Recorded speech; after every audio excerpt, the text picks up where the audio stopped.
So recently I made a video explaining and fixing the plot hole, which is the sheer number of ninjas in the Ninja Alliance, which is too much, and it doesn't really match everything we knew about the verse up until the War Arc started. I gave several explanations as to why the number of ninjas may have been so large in the war, but there was one particular explanation I didn't even touch upon, and I got a lot of comments from people arguing that this may have been the answer, and I kind of overlooked it, which is honestly a very simple explanation: a draft.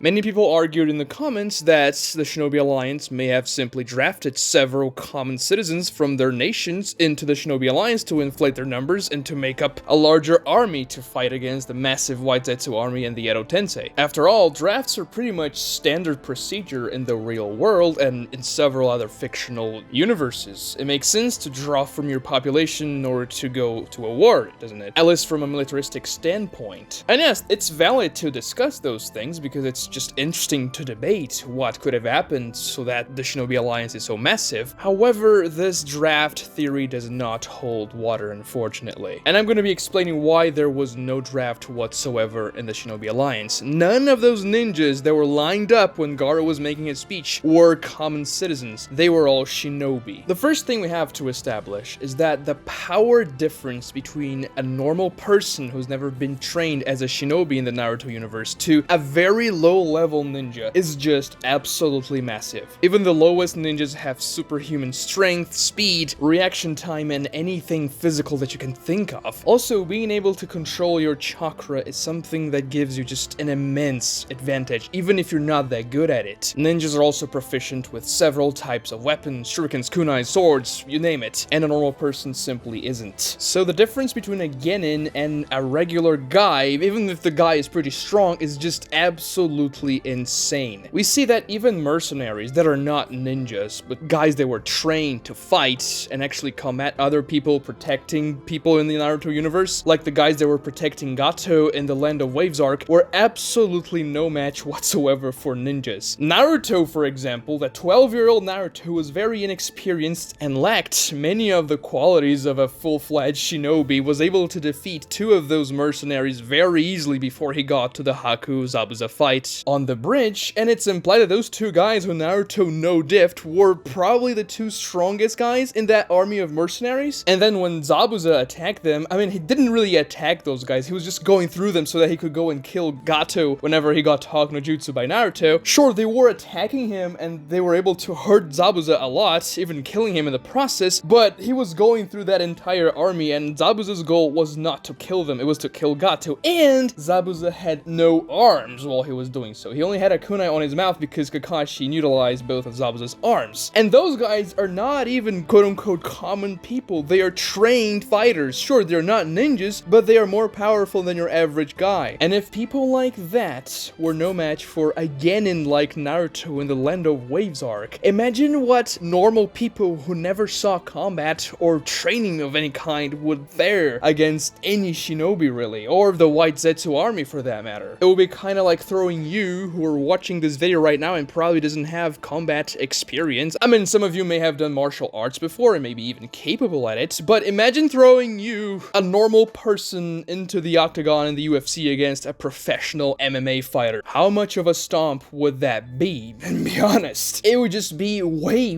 worse if you were to fight against the White Zetsu army and an army of ninjas when you are not one. As a matter of fact, the Shinobi Alliance did not use genins in their fighting force. They remained back in their villages. I mean, doing some protection there because obviously you need somebody to mend the village and they chose the genin to do so. But if they didn't even pick the genin ninjas to go and fight the war, they would never have done that to regular people who are way less powerful than genins. Only chunins or higher level ninjas than that were able to fight in the war because the Alliance didn't want weaker ninjas because first of all, they would probably be a liability for their forces, not powerful enough to do the missions that were required during the war, and also because they wanted to protect their ninjas. I mean, you're not gonna want to send a very inexperienced 80-year-old genin into a battlefield. I mean, obviously this happened in the Naruto universe, especially in the Warring States period, but it's not the smartest way to go about it, especially if you're not desperate and if you have ninjas that can fight in their stead and they're more powerful and experienced. Then again, you could say that the drafted citizens went through ninja training before they joined the Alliance and actually went to fight in the war, therefore they became remain capable of fighting for themselves. Because if not, they would just be cannon fodder. And yes, this makes sense because every time there's a draft, the draftees go through training, and this would probably apply in the Naruto world as well. After all, you don't want to just throw random people into a war zone. They wouldn't even know what to do, especially if they're fighting against a shinobi force. But that's not feasible because the entire premise behind the shinobi villages and the shinobi system is that the ninja villages create a military force of ninjas that are much more powerful than a conventional force. But the ninja villages are so powerful in their nations because creating and developing ninjas is extremely difficult and expensive. Therefore, they specialize in it, and you can't just train a person to become a ninja in a short period of time. It takes about 5 years for a kid to graduate in the ninja academy. I mean, obviously there are exceptions. Kakashi graduated when he was 5 and he only went to the academy like for 6 months, and Itachi just a year. But the average is about 5 years. Usually kids start in the academy when they're 7 and they graduate when they're about 12. So it takes a pretty long time for a person to become a full-fledged ninja, and that's just a genin shinobi, not even a high-level ninja. You could say that ninjas are the professional soldiers in the Narutoverse, and these draftees would be just a voluntary army, and an army that definitely wouldn't be trained as much as ninjas were. Even in the real world, draftees are not trained as much as professional soldiers, because obviously, if you're drafting people, it's because you're pressed for time and people, so you can't really spend that much time training them. You just give them the basics, and that's pretty much it. Now, you could say that an adult would actually learn things faster than a kid because they're, more used to life itself, which may be true in certain aspects, but not in most aspects. Adults take longer to learn fine motor motions, and it's much harder to develop muscle memory when you're an adult than when you're a kid. That's why professional athletes of serious sports, at least, always start practicing that sport when they're very young. You can't really become a professional athlete after you were an adult because you just simply lost that perfect time when you were young to learn things and become much more adept at doing that sport. In this case, being a shinobi. It's pretty much the same thing, but way deadlier. And yes, I'm not saying that a person cannot start practicing a sport after adulthood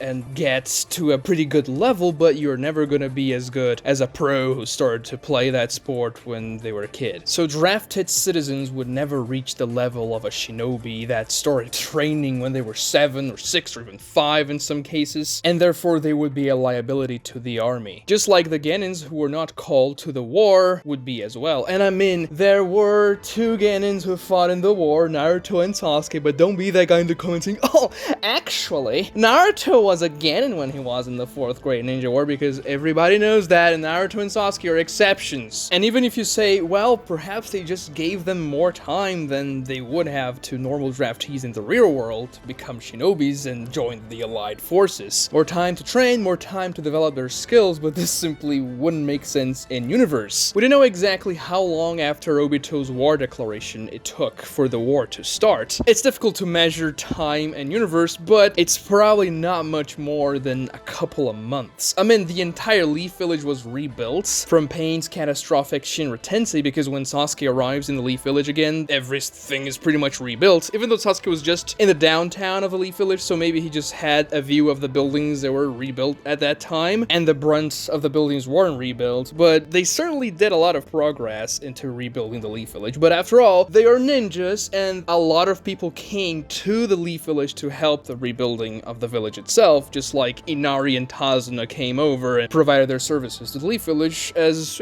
payment for what they did helping the Land of Waves all the way back. But if you track Naruto's training in the Turtle Islands, it looks like it took, maybe a week for the war to start after Obito's declaration. It certainly doesn't seem like a lot of time has passed. And we know Naruto turned 17 in the end of the war, so, it's not a lot of time anyways. It's definitely not more than a couple of months. So this wouldn't be that much time for you to train drafted civilians into the shinobi arts. And if you say, well, maybe they didn't do that before the war started, but during the war, this kind of happens in the real world too. As you lose soldiers, you start to draft more so you can keep your forces numbers high. But this also cannot be the case. And this we know for certain. The 4th Great Ninja War lasted 2 days in universe. Only 2 days. Yes, all those chapters / episodes that seem like they last for an eternity in universe lasted for 48 hours. I don't like this aspect of the war. It feels like this was not that cataclysmic of an event, and I may disagree with the writing decision to make the war so short in universe, but it's a fact. So obviously they couldn't have drafted people in 2 days. I mean, it's a weekend. It takes way longer just to collect the people that you're going to draft, let alone train them. So yeah, not exactly feasible here. But then you may say perhaps they didn't draft regular people, but people kind of like the mercenaries they were fighting for Tazna, people that are more accustomed to combat, or even mercenaries that would fight for the Alliance if they were paid. After all, the Alliance knew that this was a very important war. It literally decided the fate of their ninja world, so why would they not accept anybody's help, really? As I said before, non-shinobi combatants are not really suitable for a shinobi war because they're just not going to know exactly what to do. There are many shinobi tactics and just techniques that people would be completely unaccustomed to, even people like those mercenaries who know how to fight. Also, we see that every single member of the Ninja Alliance is wearing either a vest from their village or a shinobi headband, if not both, and in most cases, it's actually both at the same time, indicating that they are indeed shinobi. Because no, people that are not ninjas cannot wear a shinobi headband. This is a pretty big deal that's established in the very first chapter / episode of the series when Iruka doesn't give his headband to Naruto when he asks him in the Ichiraku. He only gives Naruto the headband when Naruto becomes a shinobi, and yes, you cannot have one if you are not a ninja. The Shinobi Alliance wouldn't just give a shinobi headband for people that are not ninjas, and also, the ninja vests are only given to ninjas who achieve the Chunin rank or higher, so that's even more ludicrous to give somebody that's not a ninja. The only people in the Alliance who do not wear any shinobi attire are the samurai, because they're samurai, so they wear samurai attire. If there was a militia force made out of mercenaries or people that are not ninjas or samurai, we would have certainly seen that showed in the war somewhere, and they would have mentioned it. Oh, by the way, there are those guys who are fighting for us as well. But this is not the case because we literally never see or hear anybody mentioning it. Subscribe to this channel if you haven't done so already, and please like this video. It takes 2 seconds for you to do those 2 things, and it really helps me out a lot. Watch this other Naruto video right here for you to find out why the Alliance is so freaking large, and thank you so much for watching, guys.